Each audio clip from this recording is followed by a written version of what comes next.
Ha, Sir Felix, ha, so, kasta kakailan kang gagayam, kan amin nagiti nakatyung ni iti radio sagada, at nadagiti offered iti test may panggap dito para iti scholarship para kadagiti senior high school kan out of school youth. So, anyway, Sir Felix, no dagiti kayat gayam nga aginroll iti no kaspagarigan handa nga nakaapan nga naginroll iti daytoy one stop shop nga aginroll saan handa nga nga mabaling nga aginroll iti sa baling aldaw wenno ada kadi mabaling nga paginrollan da iti kas iti Mountain Province artist Facebook page, Facebook page, sir. Well, Sir Rafi, dito yung national enrollment dito yung gamin kat may salang nga aldaw ti nakaanak dito yung aldaw. Ngayon han na kahit nga sa uwan nga nung alpas to daytan awanton nga mabalin nga enroll dagiti mayat nga ag-training. So dagiti mayat to pa lang nga ag-training mabalindan ton nga ag-diretso kadagiti training institution tayo nga mapan ag-enroll ijay. At damat dijay training institution ti TESDA, di Cordillera State Institute of Technical Education nga masarakan dito sa Sabangan. So mabalindan tulatan nga agdiretso ijay training institutions para kanya giyay enrollment na, sir. Okay. So gagayam kakailan na daytahan nga kayat nga sa uwin nga hang kayo nga mabalin nga maka-enroll no malpas iti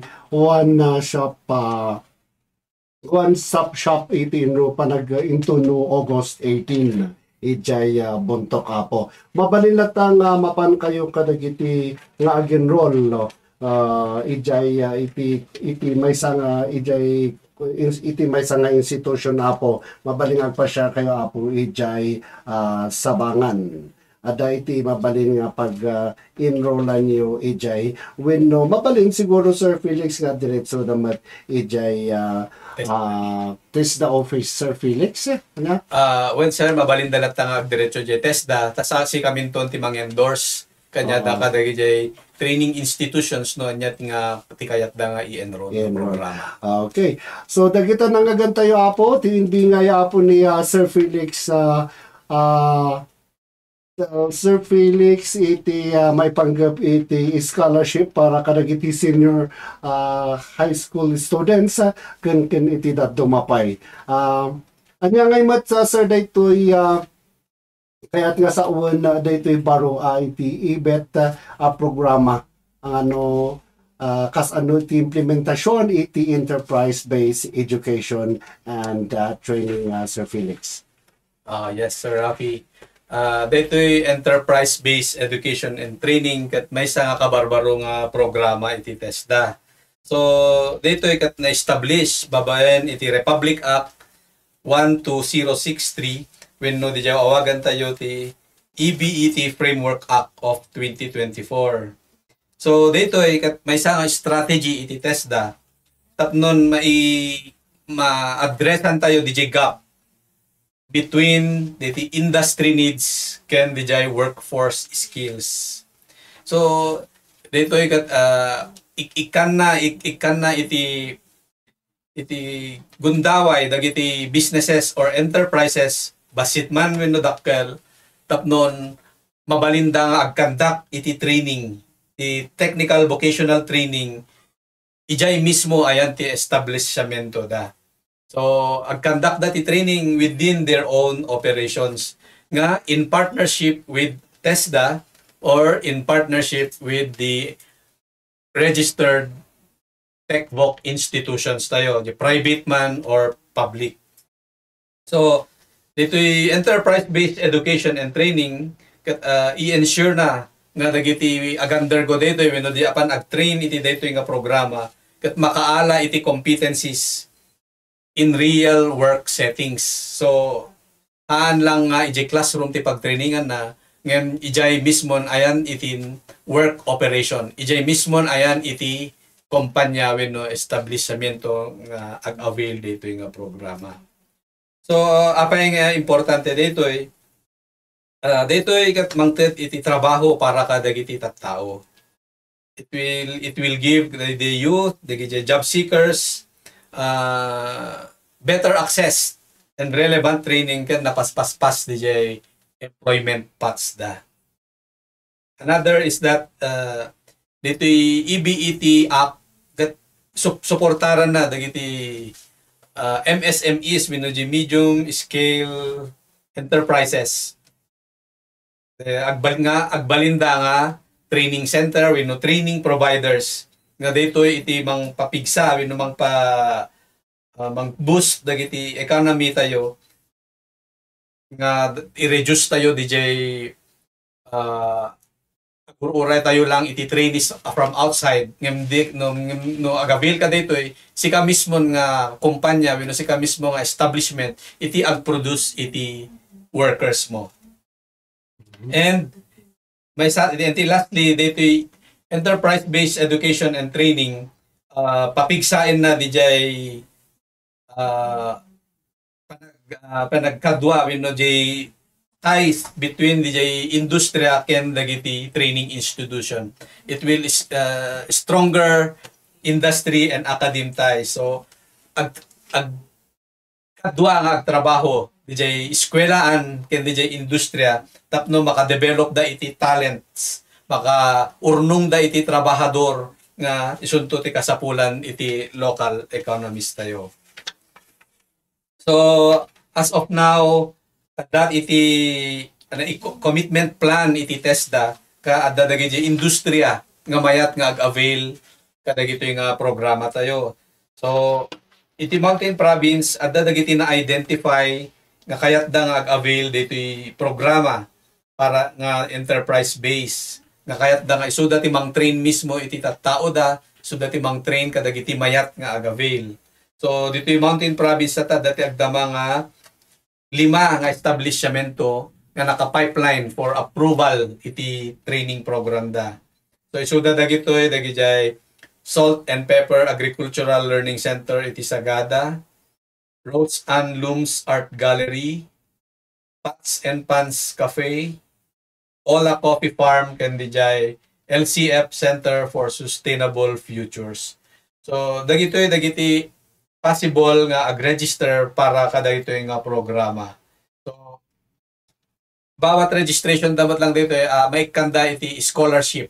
No mano iti kaya da nga i-train in one batch iso ti maited kanya da iti TESDA. So, DJ sir, iti kwa tayo tatal panggap iti enterprise-based education and training. Okay, iti EBET. So, kaya nakasaon dito iti ag-apply dito 1 age limit na. Unless po pwede yung 15 above, 15 years old and above.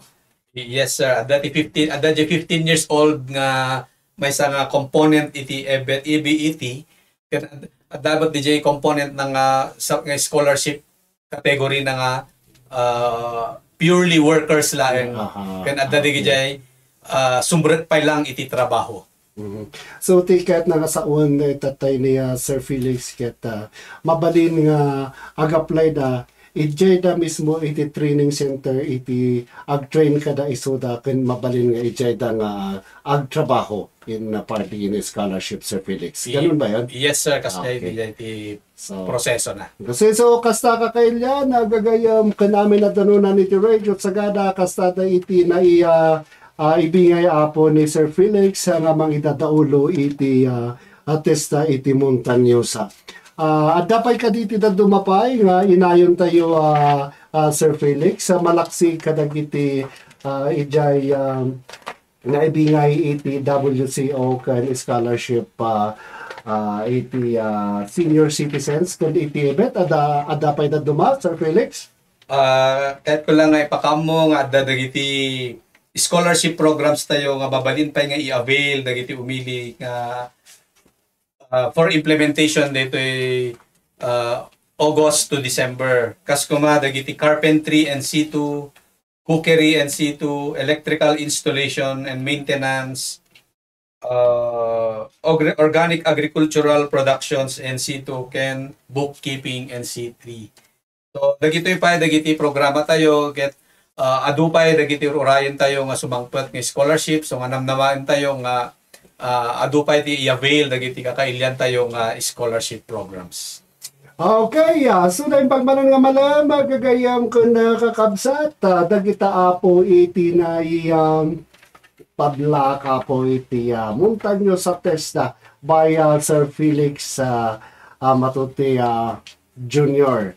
Kat no, aday ti kaya tayong adalan when we train para kay ti pamilya when para pagsayatan na tayo amin mabalinlat nga mapan kayo agpa-share iti testa when no when kayam sir mabalin ka nga iti mabalin nga iti munisipyo da nga palista sa danto i-diretso iti testa office Sir Felix gayam When Sir Rafi, in every municipality dito Mountain Province, at dagiti awagan mi nga community training and employment coordinators or DJ CTEC nga awagan mi.